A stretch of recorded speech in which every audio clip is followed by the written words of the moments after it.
The chilling case of Circleville Letter Writer. Ooh, okay. Never heard of that.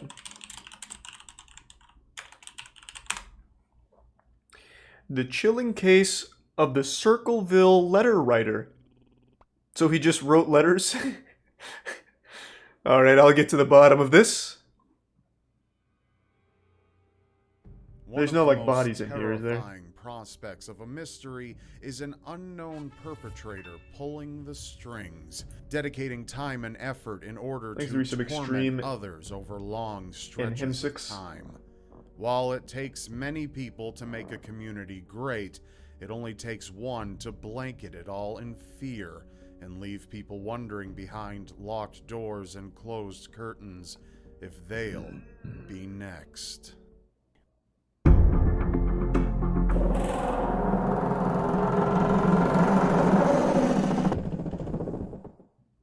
This episode of Seriously Strange is brought to you in part by Raid Shadow Legends. Nice. An impressive mobile game. Wow, 2019. This guy was an early adopter of Raid Shadow Legends. Nice work, Rob. Community of Circleville, Ohio, in 1976. I haven't heard of that. A storm of anxiety and fear was heading for Circleville from nearby Columbus, Ohio. The storm came in the form of anonymous letters, postmarked but without a return address. This is scary. Just as they were surely intended. The letters reached numerous Thanks people throughout Circleville. Unwitting recipients opened the envelopes to find a strangely written letter. Okay. This letter contained what just about anyone would fear. The writer somehow knew some of the darkest, most intimate secrets of the residents of Circleville. That's pretty fucking cool. Sometime later, an anonymous letter ended up in the hands of a bus driver named Mary Gillespie. In the letter, the writer had accused the married woman of something that shocked her, an affair. Mary had been in a faithful marriage with her husband Ron for years. Is this all made up? Is this real? Certainly wasn't having an affair. But the letter was a bit more specific. The writer claimed that they knew Mary was having an affair with the superintendent of the school system, Gordon Massey. Mary, being a bus driver, understood the possible complications that would arise if this kind of rumor were to begin spreading around. But there was no hiding it. The Circleville letter writer wouldn't have that. Eventually, word did get around, like so many other rumors did concerning others. Don't know about that one, The Cole. people of watch Circleville were starting to look at each other differently, as this unknown entity seemed hell-bent on destroying and exposing their lives. It's kind of their fault, though, right? Like, you're fucking the superintendent? Received his own letter, kind of your fault. And Mary remained steadfast against the rumors, insisting on her faithfulness and integrity. But all they could wonder, this does seem very fake, fake. The accusation was coming from, and who was making it to begin with. Who was dedicating countless hours to writing the anonymous letters which tormented the residents of Circleville. Sometime after what most people feared could happen, did happen. Things escalated in an even darker turn of events. Voicemails. Specifically for Mary. Oh, shit. She received another letter from the anonymous writer. In it, they said, "Gillespie, you have had 2 weeks and done nothing. Admit the truth and inform the school board. If not, I will broadcast it on CBS, posters, signs, and billboards." Yeah, I'm sure CBS cares about Mary fucking the superintendent of a small town. The family more than the previous letters had. So Mary and Ron got together with people they were closest with to discuss what possible actions to take. Among them was Ron's sister and her husband, Paul Freshower. Unfortunately, they were fighting an unseen enemy with copious amounts of time and willpower on their side, and with an ability to remain undetected. This kind of sucks. It's pretty lame. One particular letter turned up the heat. It read, "Stay away from Massey. Don't lie when questioned about knowing him. I know where you live. I've been observing your house and know you have children. This is no joke. Please take it serious. Everyone concerned has been notified, and everything will be over soon. Whoever this writer was, they made the Gillespies fear for the lives of their children. In 1977, the year after the letters Most began, likely Postman the did letters it. suddenly stopped. Yes. A quiet relief began to fall on the town as each resident hoped that the nightmare was finally over and they would no longer need to fear walking to their own mailbox. They'd no longer need to be paranoid if someone was watching them day in and day out, jotting down their secrets. This is pretty when they thought underwhelming. No one was looking. Super goofy. But it wasn't over. If anything, Thanks to Resub they were Wilderness. only at the very beginning. On August 17th of that same year, the Gillespie household received not a letter, but a phone call. Ron answered the phone and got into a heated discussion with whoever was on the other line.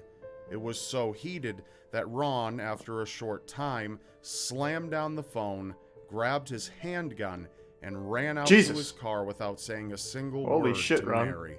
He slammed on the gas and drove off. Holy shit, That's Ron. when Mary's worst nightmare came to pass. Ron never returned home. What He was in the found fuck? later, dead. His car had crashed into a tree and Ron was dead behind the wheel. Upon inspection by authorities, Ron's handgun had been fired. Yet there was no known cause for this. It was unlikely that the gun had been fired as a result of the accident. Thanks to the Prime as Lure. authorities, despite their rigorous inspection of the site, were unable to prove that it was. Why either was by Ron finding so a upset? bullet It was hole his or a wife spent fucking another casing. man. The police ruled He should be that the happy to the letter accident writer. was caused by Ron driving drunk.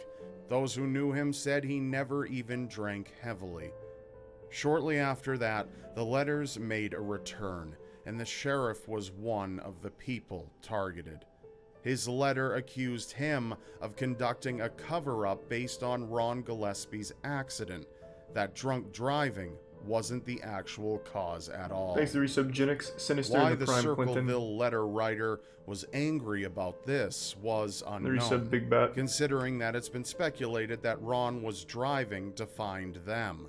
Perhaps the letter writer did come into contact with Ron once he had left his home. Perhaps he caused Ron's death, and maybe he was angry that he didn't get the credit he was due for it.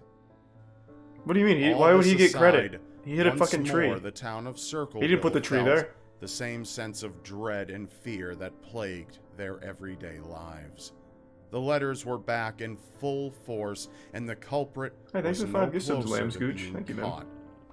In a bizarre turn of events, Mary and the superintendent of schools, Gordon Massey, did confirm that they were indeed carrying on a relationship.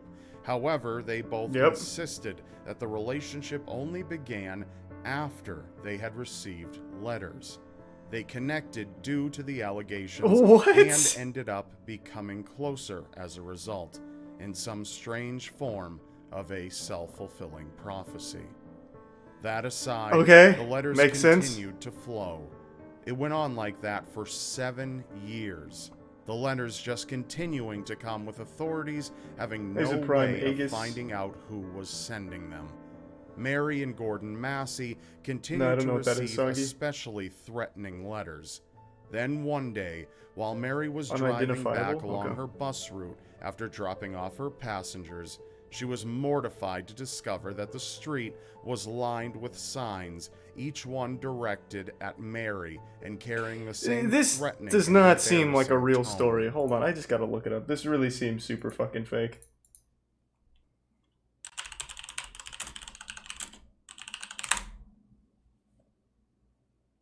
Nope, it's real. In 1976, they called him the Poison Pin Murderer. Oh, it looks like they have a few leads on the case. Yeah, I'll try not to spoil the anime ending, I guess. But yeah, I guess it is real, at least according to these news outlets.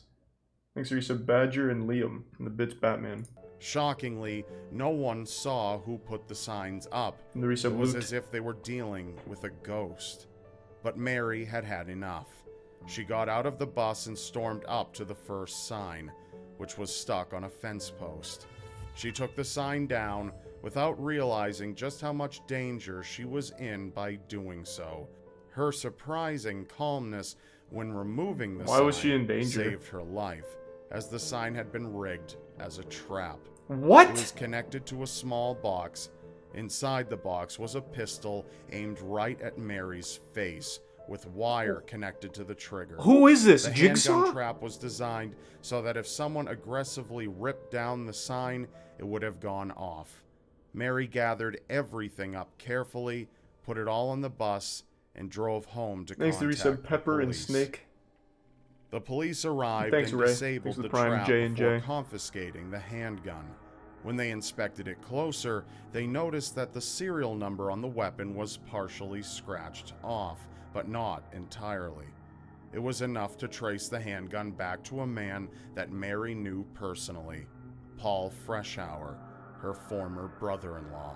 Ooh. The same man that had offered her support through the terrifying ordeal which lasted a long 7 years was allegedly the culprit behind the dread Paul, of you son of a Circleville. bitch. However, on October 24th, Thanks to 1983, Resub Dan. Paul stood trial, and due to the firearm and a penmanship test that was found to be inconclusive, a jury sent Paul to prison for a sentence ranging from 7 to 25 years. It appeared as though Circleville was finally through what would have been Until the worst Paul ordeal escaped. to ever sweep through the He quiet mailed town. himself like a letter and Oddly popped enough, out. Even after Paul was behind bars, the letters made a powerful return. For some time longer, the residents would, yet again, be pinned under the immense weight of their fear and paranoia. Perhaps the strangest part of all was that Paul Freshower also received his own letter, the writer laughing at him. The letter stated partially, "Are you going to believe you aren't getting out of there? I told you 2 years ago. We What? set 'em up, they stay set up. Don't you listen at all? No one wants you out. No one. The joke is on you. Ha ha. Tell no one of this letter." Despite this, Paul did the remainder of his time, Okay. being released after around 10 years. Yeah, I guess it's in just the prison. Joker. He maintained his innocence without wavering until his death in 2012. So, what do you think? Was Paul guilty of being the Circleville letter writer, or did he just take the fall? Let me know in the comments below, and be sure to subscribe. I don't fucking think Paul did it. I can't believe that's a real fucking story. That sounds so made up. Thanks to the resub, bro. And they keep saying that the whole town was terrorized by letters, but we only got two people getting letters. Who else got letters in Circleville? Let's see. Paul did admit to Sheriff Radcliffe that he had written between 40 and 50 of the Circleville letters. So I'm guessing it was just a copycat.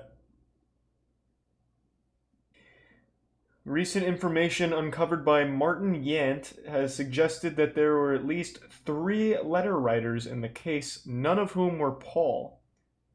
One believed to be the son of the superintendent Mary had the affair with, second, co-worker who was infatuated with Mary, and third, Paul's ex-wife, Ron's sister. Jesus, okay. Not exactly a mystery. Well, I guess it is a mystery. But there's nothing we can piece together. So, I mean, Paul did admit to it. Everything kind of checks out for Paul. Thanks to Tier 1 Fish in the resub Kilcreath.